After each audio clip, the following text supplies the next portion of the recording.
I'm Iyad Mouawad, Program Manager at the ACT Smart program. Today our panel is Collaborative Growth, Navigating Lebanon's Entrepreneurial Ecosystem. This panel is under the Partners Growth Program, a program implemented by Berytech with our 5 partners, which we will learn more about today, in order to empower them to themselves help startups and SMEs in their various locations. One of the programs that they're implementing is Idea Lab. Idea Lab is a program that supports idea stage startups in order to validate and improve their ideas to be ready for accelerators. With me today in a more friendly discussion, because we all know each other quite well here, are Ms. Marleine Daher from Michel Daher Social Foundation, President of Michel Daher Social Foundation, Samar Dani, Executive Director of INJAZ, Dr. Nancy Saliba, Director of ACIE at USEK, Kamel Ghousaini, CEO of Park Innovation Foundation, and Feryal Moghraby, Director of Farah Social Foundation. Welcome, panelists. We'll kick off our conversation a bit now with more of a question for everyone to ask you, why did you decide to join a program like Partners Growth and Idea Lab for each one of you in their, whether geographical context or institutional context? Marleine, would you like to start? Hi, good evening, everyone. As you know, Michel Daher Foundation is part of the Bekaa. We work in the Bekaa area, and the Bekaa area, of course, is an agricultural area. And as you know, also, there is so many challenges that due to climate change and several other conditions that are hitting the agriculture sector and also the agri-food sector. So innovation in these sectors is a must. It's not an option anymore. And for the same reasons, youth are migrating from this sector.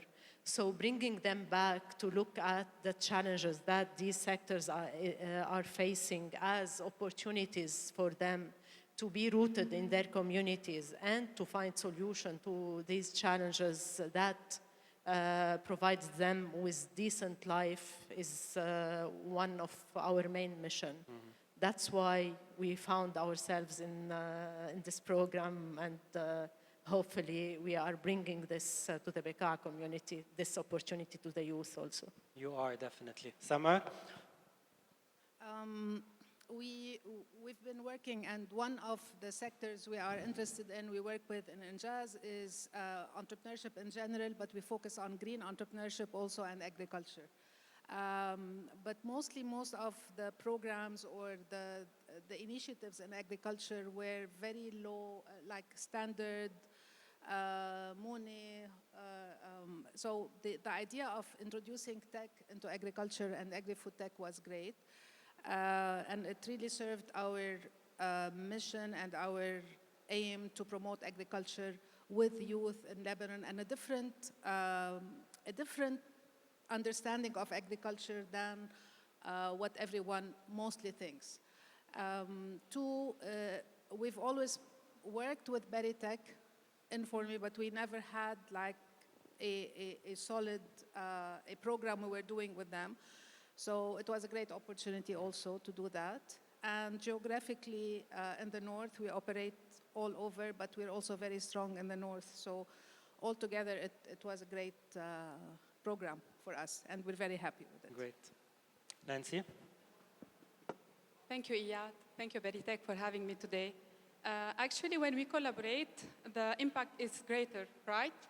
So that's one why we really always look for collaboration and partnerships with all these amazing partners. And this specific program and also working with Berytech is such a great experience. Also, from a geographic perspective, the ACIE Center for Innovation and Entrepreneurship being a university incubator and based in North Mount Lebanon. So regional aspect as well adds to it. Great. Kamel? Good evening, Iyad. Speaking of geographical context, in Lebanon we have 3 maps: political/administrative map, religious/sectarian map, and food delivery maps. So unfortunately, when it comes to innovation hubs, we don't show on any map when it comes to innovations and hubs outside Beirut. So at Park Innovation, we felt a strong calling towards participating in such a program. Our journey started with a simple yet powerful belief or motto, I can say, which is geography should not determine potential. We have been committed at Park to ensuring that the dreams and desires of people in rural areas shouldn't be left or lost behind. Also, our decision to participate in such a program is not just strategic, it's mission aligned. In what sense? Working with Berytech and with the regional partners, which we know as well, showed us that there is a crystal clear opportunity to co-create a new ecosystem that challenges centralization. So speaking of a geography, again, Park Innovation participated in this program to ensure that we can empower our youth and our entrepreneurs, as this program represents a great opportunity, not just for Park Innovation, for Lebanon. Let me end with this small thing, Iyad, because you asked me why you participate in this program. In one of the calls, I think I was taking it in my kids' playroom. It was you, Jana, and George on this call. We were discussing outreach activities for batch 04 or 03, and I don't know if we heard one sonic boom or not in this call. I recall you telling us, guys, I need you to work in these outreach activities beyond the program. Do something for you as an entity, for your visibility, for your sustainability, for your impact, for your community. I think your answer that time answers your question now. Thanks. Yeah, thank you. Feryal? Hello, everyone. Thank you so much for having us. And thank you, Berytech, really for this amazing event. For us, we are Farah Social Foundation. We work in different sectors. Livelihood, agriculture, health, women and youth empowerment, mainly economic empowerment. So our main focus is how to create a job for women and youth, either by provide vocational training and do job placement, or by provide entrepreneurship training and give them like seed fund to start their startups. So when we see the Idea Lab, when they launched their call, we see that the program is perfectly aligned with our mission. Our mission is to help youth. Every day we see the youth on the university, they have a clear vision, they have great ideas, they have a lot of potential, but they don't have this environment, the ecosystem. They don't have access to fund, they don't have access to mentoring. So this program is like filling the gap between the ideas of the youth and the real need of them.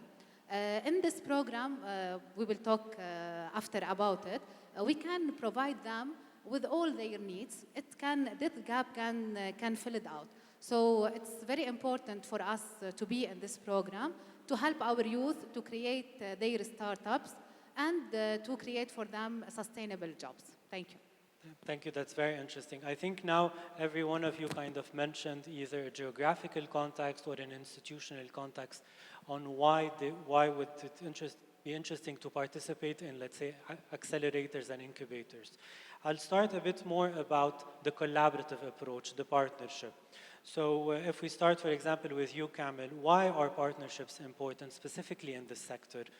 What role do they play? Why not, for example, Park Innovation having their own incubator program and just working in a silo without collaborating with anyone?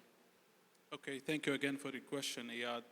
First of all, at a macro level image, it's an era of consolidating efforts in Lebanon. We don't have just a fragmented country, we have a fragmented ecosystem. And an enabler to consolidating efforts are collaborations and such programs. There is a famous saying for a Latin poet. It's called Pablo Neruda. He says you can cut all the flowers, but you cannot keep spring from coming. I believe the partnership in Idea Lab, and this is not poetry, it's a message of hope for our communities, our entrepreneurs. I recall mentorship sessions and clinics with people who have their mind on their phone to receive a notification. Even we witnessed it, I think, in one of the activities. We talk about resilience, and I don't know if resilience will count up in the top 10 words in this event, because we use it for marketing and branding and visibility. But really, we were resilient. These partnerships that we have created through Berytech and with the regional partners enabled resilience. I would like also to talk about something. We used to do the MEL sessions with Mirna. These MEL sessions were not just a homework for lessons learned and risk management. I think they were for us they were about building trust. So partnerships enabled this trust with even the figures or the people you see around this panel and with Berytech. So resilience, I think it was achieved through this partnership. And we hope, even through this panel, that the program, and you know this better than me, Iyad, will continue in many ways, even after we conclude batch 05. So this is my opinion in this regard. Definitely. And resilience is a key point, specifically that when we're kind of empowering the various locations in Lebanon, as you mentioned, a decentralized approach, this also creates resilience from an economic sector, but also from the entrepreneurial sector.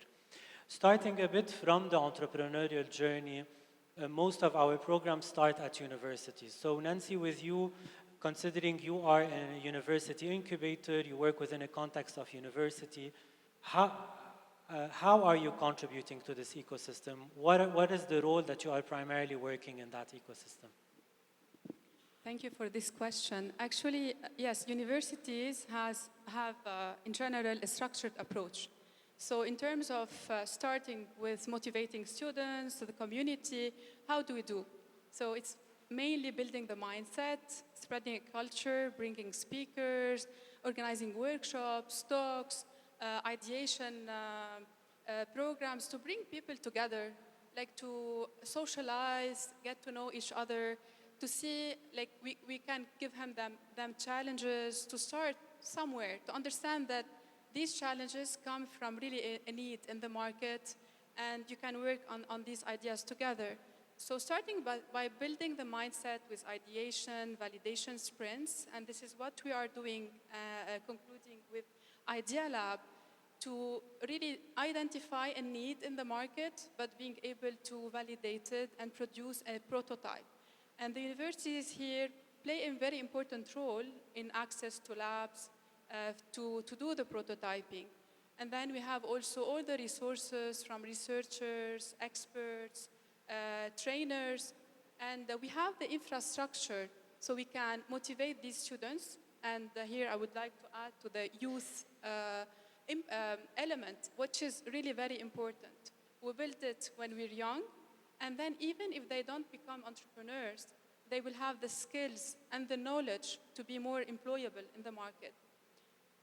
Then adding to the entrepreneurship support program, so it's basically what we do at different incubators, being at the university or not, like having these incubation programs. What do we mean by that? So these are innovation support programs to give them the resources, the tools, and hands-on workshops. So we bring these experts from the industry to tell their story, to tell them where they were, where they become, and it's also always about failure. Failing, adjusting, and then improving. And this is a journey where that they will be facing. And last point, so it's a university is multidisciplinary. So we have different faculties, and we can match students and these young people together, even with faculty members. So we bring them together in order to, some of them are designers, engineers, or business students, so they can work together on these ideas. So they will become really more employable in the market, emphasizing on this. Not everyone will become an entrepreneur and build their startups, But what is very important is to give them the space to become employable. Last point, sorry. Please. Again, about the technology transfer office, to enable these students or researchers to be able to commercialize their ideas in the market, being inventors, if they have something that is really innovative, and they have to protect it from IP and other stuff. Thank you. Yeah, definitely. I think now maybe for the first quarter or third of this panel, we've showed more of a rosy, very kind of nice side of collaboration, which is very important. But we cannot speak about collaboration and the ecosystem in Lebanon without talking about challenges. I'll start more maybe with Feryal, since you guys are operating now in Beirut, this program. Everyone speaks about a decentralized approach. Everything is focused in Beirut. However, as you're operating also in Beirut, you are facing a lot of challenges in this ecosystem. So how are you navigating, in a sense, this landscape? If you live in Lebanon, you live in the middle of all the challenges, mainly for the entrepreneurs. You feel like all the environment works against entrepreneurs. So if we want to start speaking about challenge, we start speak about the economic system, the economic collapse of Lebanon. So how you can convince youth to stay in Lebanon, to open a new startup, and you have all this economic challenge. You cannot, you cannot know the cost of any product you want to do or any prototype you want to do. You have the security in Lebanon. Last year, in the middle of the Idea Lab, we have the war. So I think 2 or 3 of our startups left Lebanon. So we have a lot of challenge. We don't have the infrastructure. We don't have the system, the good structure for the entrepreneurs. So it's really hard. When you open a new business in Lebanon, really you are a real hero. You cannot invest in Lebanon now. If you want to talk to any investors now and to convince him to come to Lebanon and to invest, how you can convince him? It's very hard. So we have a lot of challenge. We cannot convince youth to stay and to open business. But with this program, we have a different approach. We can tell them, we will be with you, we will do mentorship, coaching, we give you small seed fund. At least start to have your idea as prototype. And then we will talk about the growth and how we can sustain. So it's very hard and you have a lot of challenge. And after, the Idea Lab is you work with the startup in the early stage. So after you have the prototype, what you will do? We have a lot of challenge, but I think with this program and with the collaboration between local NGO, universities, private sector, and investors, we can do something. Okay, that's very interesting. And if Beirut are facing challenges, I think the Bekaa is even facing much bigger challenges. So if the war was in Beirut, it was even more than in Bekaa. So Marleine, can you speak to us a bit about the rural context and how are the ecosystem facing the various challenges? What are you guys doing in order to become, as Kamel maybe said, a bit more resilient toward those challenges? Some of the challenges that we are facing actually are common among all the implementing organizations, but some of them are related to the Bekaa context. I would talk about if you go back 20 or 30 years ago in the Bekaa, we were used to see youth inclined to start their own businesses. Now, it is difficult due to the compounded crisis and the fear of failure. And also the parents are not encouraging their children to start their own business rather than finishing their studies, earning a certificate and finding a secure and stable job. So it was, that's why we saw reluctancy of youth to join the program. Also, we have also, as in the Bekaa context, we have also struggled and we tried to find trainers in the Bekaa, from the Bekaa, which was very difficult. And this is something that we should work to build this strength of trainers, also of mentors, and to build a real ecosystem in the Bekaa. Also, one of the challenges that made us also raise a flag is during the procurement phase. Many of the youth try to play around. So I believe that reintegrating the culture and the importance of integrity in the workplace is very important. From one side as an attitude, as an ethical attitude, and from the other side for the sustainability of the business. Because if the business is not transparent and the owners don't have the integrity, of course, they will fail eventually. So this is very important to highlight.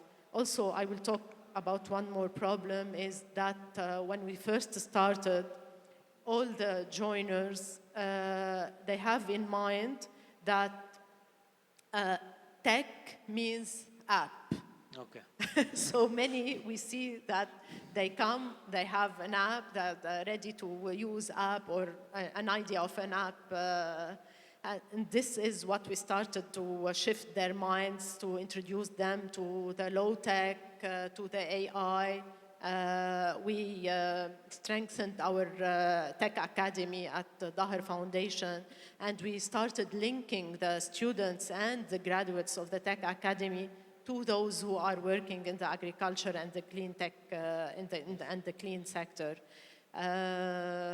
You're also doing the Arduino challenges, focusing a lot on hardware in that sense, which is, as you mentioned, yes, moving exactly. away from pure software in that sense. And also, when we introduced the design thinking during the outreach phase because of lack of innovation, we used to see that once they finished the design thinking workshop, they used to tell us, we discovered that we didn't know how to think.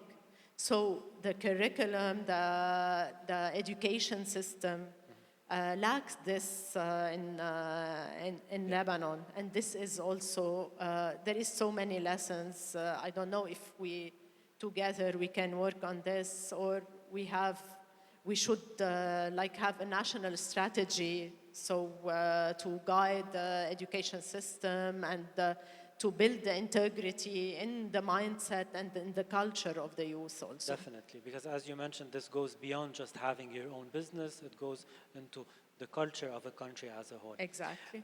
Samar, our colleagues spoke a bit about the challenges faced by the sector, by the startups, by the ecosystem itself. If you want to speak a bit about challenges facing partnership, similar to the Partners Growth Program or other thing, what could be, for example, challenges that could face partnership in general? I think we have to say the difference between partnerships, because partnership is a very loose, flexible, dynamic word. But what we have mostly are tactical partnerships where we're all collaborating, we're all somehow one part or another, tactical, transactional partnerships. These are easy, we're not having any problems with them. Sometimes it's based on need, so we outreach, for example, if we have a program for university students, as Nancy was saying, they have the youth, they have the space. If we have the program, we partner with each other in that way. And that's not very difficult. It's happening, it's based on needs, it's short term, however. So to move to the challenges are in the strategic partnerships, in the long-term partnerships. And it's difficult to, it's not happening as we all want it, or as it should, because strategic partnerships means you have time to plan, to meet people, to build the trust that everyone talked about, and to plan for the future at least, and to explore it. Most of us are very insecure, either financially or security, and we're living kind of month to month, or what's going to happen in the next 2 months. So we're so engrossed in everything that we do for the immediate crisis that is on hand, that we don't have time to to establish these relationships that could go into strategic partnerships. One of the challenges also of these strategic partnerships is we're all responding to calls for proposals that are not really designed for long-term strategic partnerships. They are designed for us to partner or with a lead partner to partner on a project. And once you do that, once the project ends, also the partnership kinds of. So the challenges are mostly related to what's happening now and the way we work and the way we're resilient, we adapt, but at the end of the day, you don't have the resources to think, to put partnership roots, if you want, like solid foundations for partnerships, and remove it from just, okay, we'll do this together, to we'll build something bigger together. You mentioned calls for proposals. Do you think it's possible to build strategic partnerships organically, or there's always a need to have a donor or a lead partner to, in a sense, put things in a row? Like, would it be able, since now proposals and funding is is changing, do you think those strategic partners can happen more organically? Definitely they can happen with local partners. All of us, for example, we at INJAZ, our business model has always been a partnership between the private sector and education. So before all the funding and development work, we had strategic partnerships with education institutions, with the private sector, and it was going. Among us as local NGOs, education institutions, and right now, the partnerships are not happening organically, again, because we're busy implementing programs that we are supposedly partners on, but actually we're not partners. We're just implementing. We're just coordinating on. So it takes you into this different direction. We can do without a lead partner, but also when you have a lead partner or when the program is designed for partnership, it's different than I'm splitting the tasks or I'm splitting geographically or I'm splitting with. So I think the way grants should be designed should shift. If we want really to foster long-term partnerships, and it should be designed from the beginning, not just from, for example, from your side, from when the first concept is. And the research, so that it fosters this long-term partnerships. But just to give an example of an organic partnership, you need a trigger. You need something in common. And I want to give a shout out to the EcoSwitch Coalition. For those of you who don't know the EcoSwitch Coalition, we're a partnerships organization, 30 organizations, among them all of us here, and there are more. And we're all working. It's a voluntary work. We do not get paid. We do not have funding. We do need funding to do the festival and some events, but and you're welcome to sponsor any of our events. But I mean, it happened organically. There was a trigger, there was a call, but it was sustained, and we grew from 2 or 3 partners, I think, 3 years ago. We're over 30 partners, and we're spreading the network. And we have a common mission and a common goal. You need the trigger, but also you need the will and the trust, which we have built among us. So it's happening, and it can happen. But when you need a big scale partnerships or collaboration, yeah, funding doesn't, it helps. Definitely. Having looked a bit about the importance of our work, importance of collaboration, the challenges that we're facing, I want to look a bit now towards how can we move forward. Nancy, if we can start a bit with you, what do you think is needed? Maybe Samar mentioned a bit creating strategic partnership. What do you think is needed to kind of create successful contributions in this ecosystem? Well, yes, in order to build a stronger and inclusive, accessible to all, an entrepreneurial ecosystem on a national basis in Lebanon, we need to keep doing what works. So we're already collaborating, but also building also on other stuff. What's coming next? So after this program, what can we do together in order to continue supporting these same entrepreneurs? Because they struggle. They're not startups. They didn't start. So the journey is tough, is long, and we have to think together on what's coming next. So Idea Lab is a great program, and let us build more and more consortium, have more partners with us, and it's about collaboration and partnership. So this is a topic of the discussion now. We're not competing, and I think all of us believe in this power. We're talking about Power X, and this is very, very important. Empowering each other, working together. And I have added to what already have been said, let us advocate for policy. This is very important. So our ecosystem must be recognized on a national level. So let us push, make the change ourselves, not waiting, and collaborate and partner with public institutions, private institutions. And that's what we are doing, but let us make it stronger. Another thing, as BSOs, to have it as a long-term partners. And we started with this partner growth program with Berytech. So thank you, Berytech, for making this happen. Because we did not just give the tools and resources for entrepreneurs and startup founders, but we ourselves learned, and we're improving our systems, and we're seeing really how we can do better next. That's it for me. Thank you, Nancy. Marleine, from your side, how can we move forward to contribute, in a sense, more into this ecosystem? Building an ecosystem should not be based on a program, on a specific program, but building an ecosystem means strengthening all the key players in the ecosystem. One of them are the implementing partners. And I would say, exposing this whole ecosystem, mentors, implementing partners, organizations, even potential entrepreneurs and those who are also already participating in the Idea Lab program to more advanced, if we can more exposure to the Netherlands, as this program is funded by the Embassy of Netherlands. So if we can be more exposed to other organizations working on similar program, because the agri-tech is much more advanced in Holland than in Lebanon.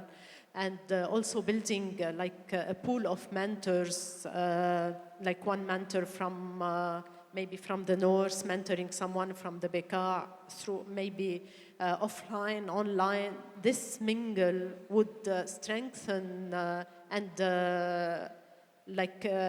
strengthen the ecosystem from one side, and we have more to share, more experience shared among the ecosystem. So I believe that building the ecosystem, it's just what we did, what Berytech did in this program is just the first step.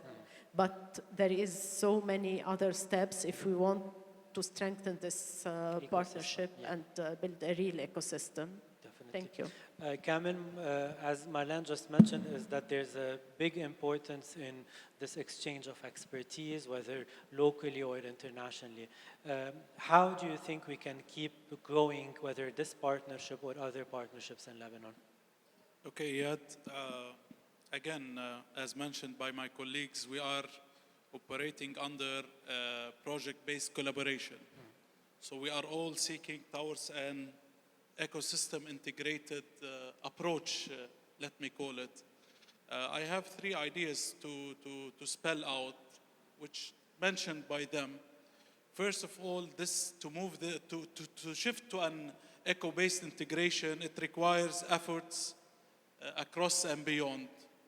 First of all, let's talk about policy alignment. We can have a ministry of entrepreneurship in Lebanon. We can have an agency. Personally, I worked on drafting a law for an AI agency. Now they created a ministry, but we can have an agency for entrepreneurship that looks to policies, looks through municipal coordination between ministries of economy, telecom, youth, and with the BSOs. We need some national coordination in terms of policy alignment.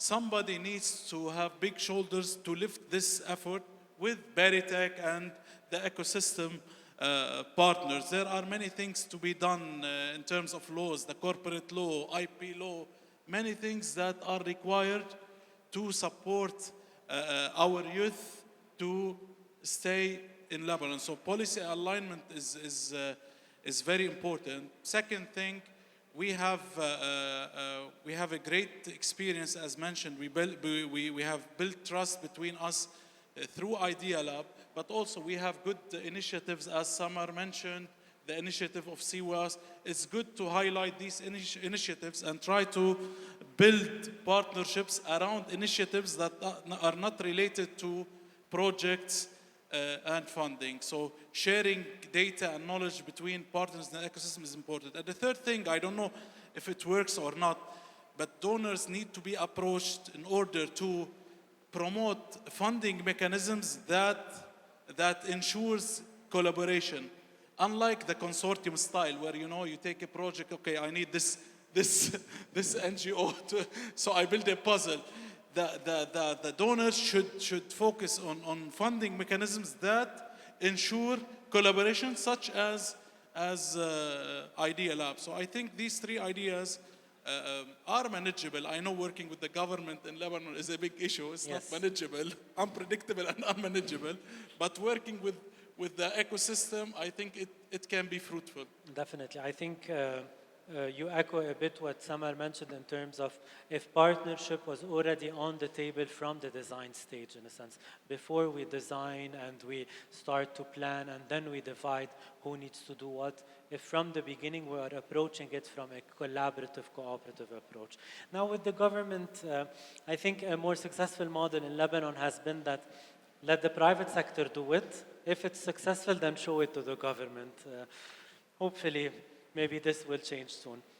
Feryal, with you having listened to all of them, what do you think is still missing in both the ecosystem or in partnership in that ecosystem? What is done this time in Idea Lab is very important. We need really to highlight it and to congratulate all the partners, because really we work side by side and we have a lot of collaboration, and Idea and Berytech did a lot of effort to work together. But I think we should not only work side by side, we should work together more to do like co-creation for the program. Example, every partner, they have startups, but our startups don't know each other. So maybe we can do more networking events. We can have like national boot camp for all the startups, because the very important is how to exchange the idea, we can, example, build a platform to share knowledge, to have more resources. But the most important thing is not the lack of ideas or the lack of the entrepreneurs. Last year, we went to Qatar Web Summit. We see a lot of entrepreneurs and startups and labeled Dubai. So when we go to talk to them, they are Lebanese, but because we don't have the infrastructure, they are going to Dubai and registered there. So the most important thing to work together as partners is to find something to attract the investors. Maybe we can do like a pipeline readiness investors for all of us. We can collaborate together. I think Nancy has a new initiative, very beautiful one, how to connect the startups with the investors. That's the core of our work. We will work together, but we work together how to can do this link between the startups and between the investors. So you think what's missing is not just the funding of the business support organizations or the partnership, but it's also giving or finding investments for our alumni, finding our investments for the startups that are coming, because in a sense their success would breed a bit more success. Nancy, would you like to talk to us a bit about the small initiative? I know maybe you weren't ready for it, but just a few words on it. I don't know if it is the right time, but it's an initiative since I see team members here as well. So it's linkage with the diaspora to do this, like to bridge the gap that exists in the market, to give them access to markets and enable them to grow elsewhere. So that's what we need. That's what we need, really. When we talk to the youth, the lack of for them is how to connect to the market, how to be, the market to be more accessible for them, and that's what they are trying to do. Thank you, Iyad, for this opportunity to end with two words. From everything that you said and what we're launching as all of these cool initiatives, it is a shared responsibility. It's not we have shared goals, okay, that's fine, but we are all responsible to bring these founders and startup founders, entrepreneurs, to the next level, to give them this space and all the resources, all what we do, the connections that we have here and on a regional level. I'm happy to see partners also from Egypt and from Italy being present with us today. So all of us are eager to support and to collaborate together. Thank you. Definitely. And maybe one final remark from Samar on what do you think, you mentioned a bit about the importance of strategic partnership, about collaborating on funding in general. What do you suggest, what do you think it's still missing in a sense for us to move forward, whether in the near future or on long term in that sense? I think what is missing, kind of what's happening now, that the funding and this is why we're all talking about collaboration and partnership, and we have the time to talk about it, is that we're all worried what's going to happen next. Yes. I think it might be a good thing that there isn't as much funding and as everywhere, because at one time, I think what is missing is that we go back to our